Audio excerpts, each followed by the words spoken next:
Magandang gabi po, mga kabiki. Welcome po sa ating Barangay Capre. Ako po muli, si Boy Capre. At isa na naman pong kwento na mula sa tunay na pangyayari ang ating ibabahagi. Pakinggan natin.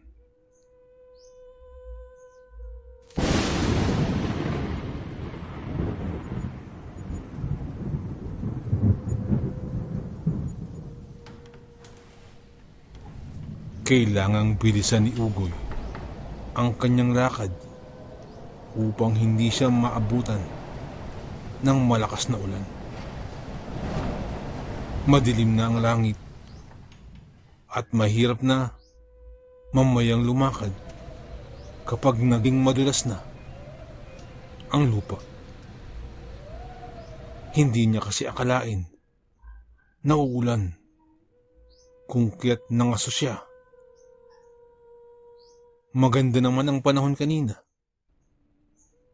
at kailangan niya pang ipasok ang mga panggatong niya upang hindi mabasa ng ulan. Mag-isa lamang kasi siya sa bahay.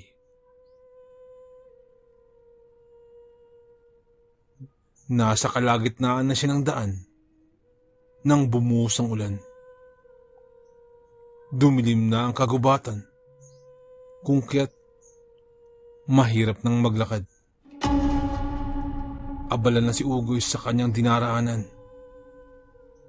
nang may makita siyang gumagalaw sa bandang talayo. Itinaas niya ang kanyang baril dahil baka isa itong baboy ramo. Nang biglang pumiyok ito na parang sa tao.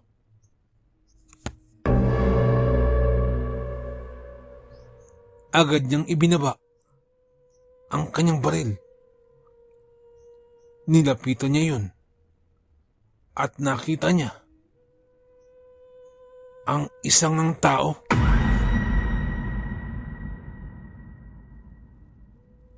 At naliligo na ito sa putik.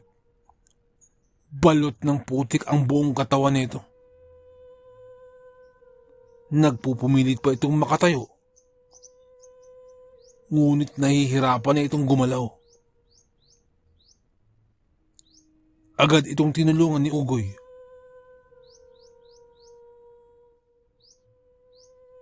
Pero mukhang hindi na ito makatayo pa. Kung kaya't binuhat na lamang ito ni Ugoy. Mabuti naman at magaan lamang ito dahil patpati ng katawan. Sa burol, sa paanan ng bundok, nakatayo ang munting kubo ni Ugoy. May ina at mga kapatid siya sa patag. Pero dito siya naninirahan dahil siya ang nagbabantay ng kanilang lupain. Kopra at pangangaso ang kanyang ikinabubuhay.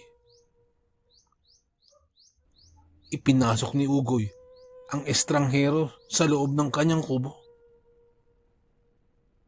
Kinukumbulsyon ito dahil sa tindi ng lamig, kung kaya't binigyan niya ito ng banig at kumot. Nagpainit din si Ugoy ng tubig upang makaligo ang tao. Sa tulong ng kanyang Petromax na lampara ay nakita niyang ang tao ay isang babae. Magulo at mahaba ang buhok nito.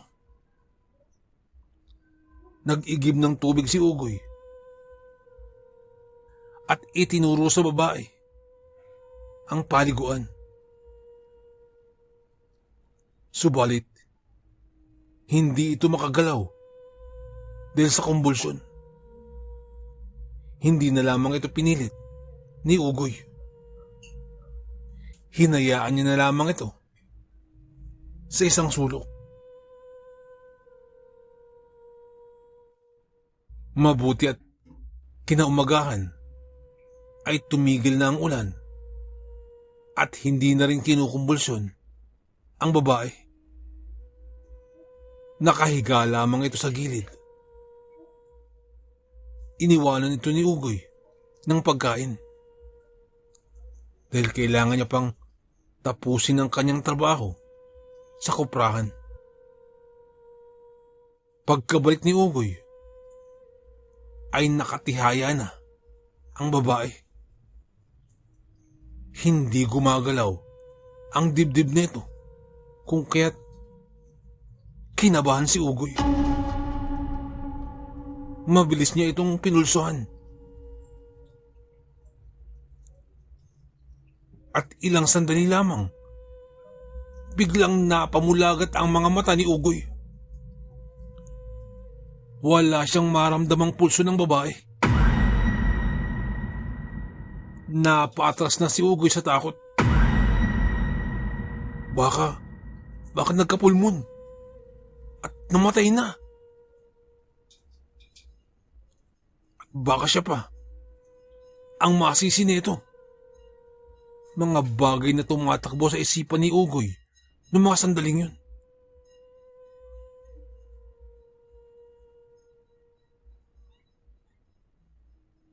Pero halos mahulog ang ngalangala ni Ugoy nang biglang gumalaw ang ulo ng babae. Paano? Paano siya gumalaw? Wala na siyang pulso. Wala na talagang pulso. Napaupo si Ugoy sa harap ng mesa. At tila isang amaranhig ang kanyang napulot. Kaya siguro kinukumbulsyon ito nung maulanan. Sa pagkakaalam ni Ugoy, takot sa tubig ang mga nilalang na ito na tinatawag din nilang mga buhay na bangkay. Takot din ang mga ito sa apoy. Mukhang delikado itong napasukan ni Ugoy. At naisip niya rin yun para sa kanyang sarili. Binuhat ni Ugoy ang babae at dinala sa kanyang manukan upang ikulong.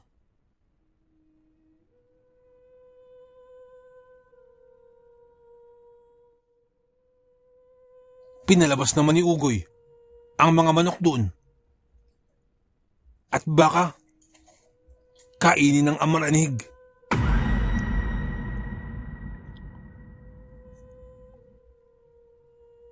Makalipas ang ilang sandali, ay binabantayan niya lamang ang nilalang. At wala naman itong ginawa sa loob ng kulungan.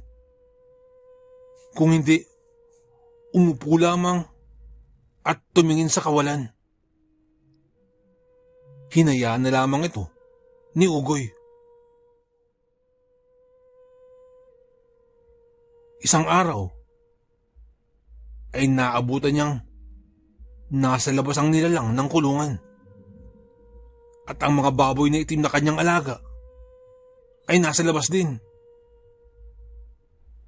Ang hula ni Ugoy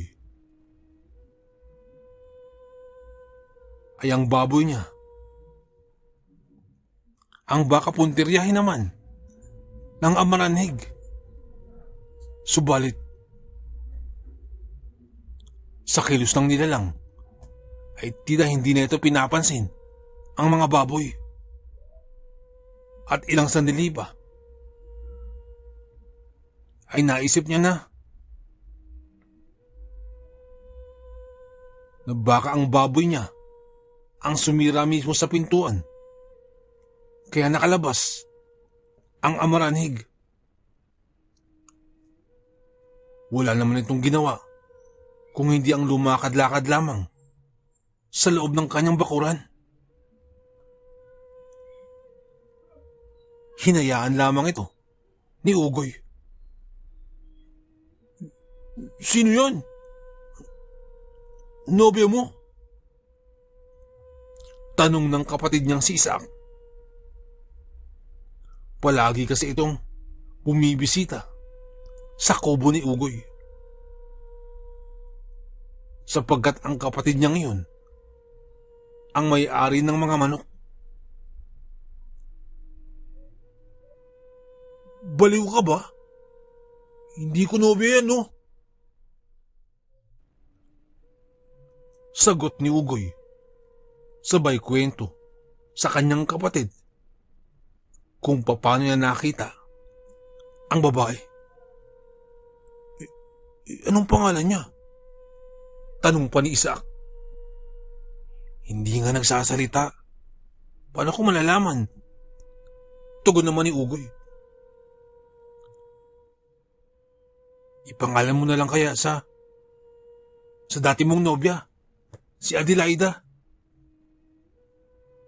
Yung nanggancho sa'yo ng pera. Tugon ni Isaac. Nanahimik naman si Ugoy sa tinura ng kanyang kapatid na alaskador. Sinabihan na lamang niya na huwag ipagkalat na may Amaranhig sa bahay niya at baka kung ano ang gawin ng barangay. At kung hindi naman nananakit, mas mabuting hayaan na lamang ito. Nang lumaon,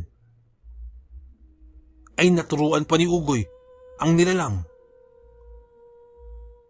na magbantay ng bahay at gumawa ng mga simpleng gawain tulad ng pagbawalis at pagpapakain ng mga manok.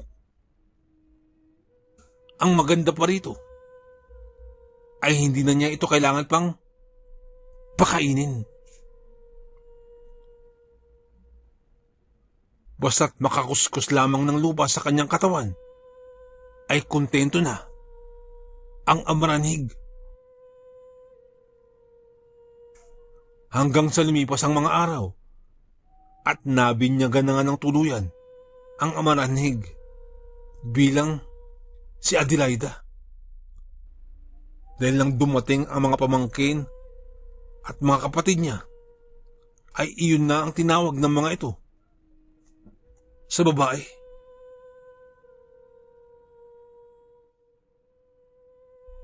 At ang nakakamangha ay tumutugon ng babae sa tuwing tinatawag nila itong Adelaida.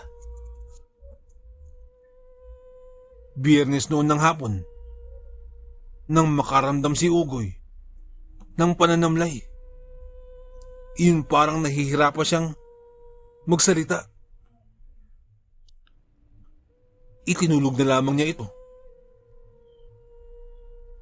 Nang sumunod na araw naman, ay bumangon siya upang magluto. Nagsisindi siya ng kalan. Nang magdilim ang kanyang paningin,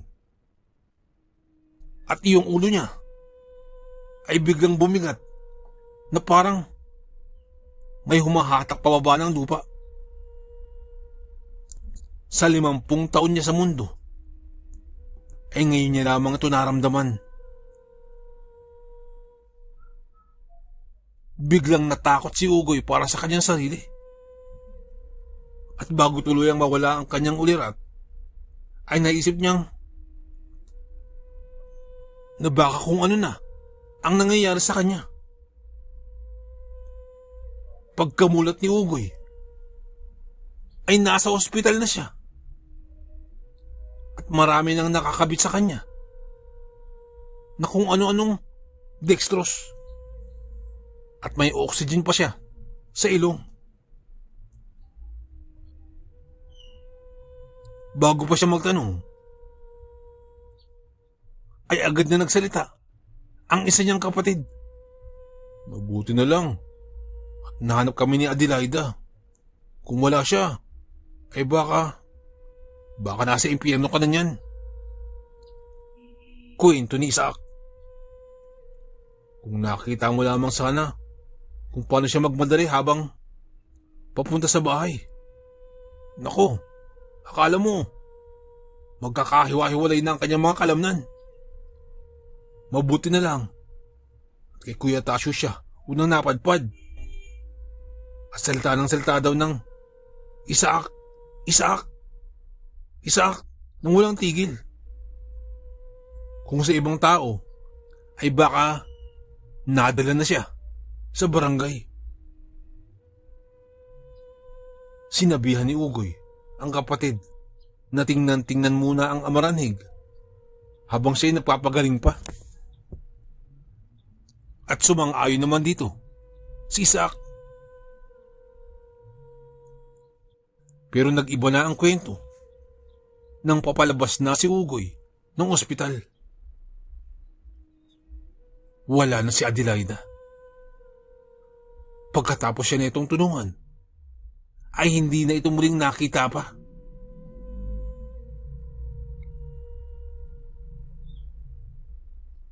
Nag-antay lamang si Ugoy sa kanyang bahay. At dahil nagpapagaling pa, ay pansamantala muna itong tumira kasama ang kanyang ina at ang iba niyang mga kapatid.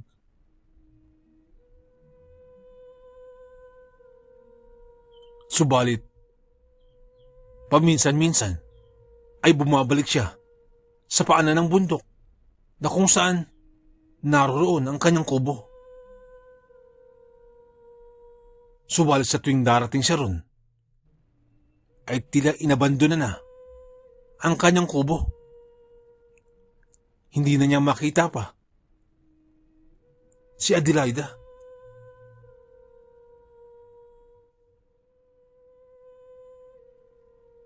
Nais sana niyang pasalamatan ang nilalang sa tulong na ginawa na ito sa kanya.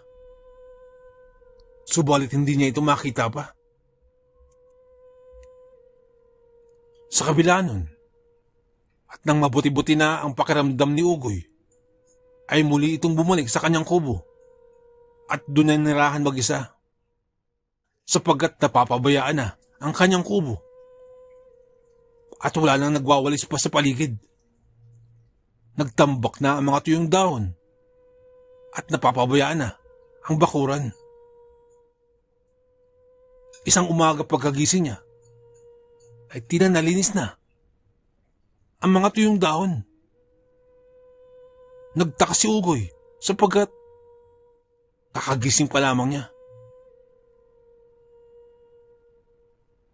Pagkakita niya sa kulungan ng mga manok ay naroon nakaupo si Adelaida at tila nagbalik at mukhang siya ang naglinis ng bakuran ni Ugoy na kadalasan niyang ginagawa dati.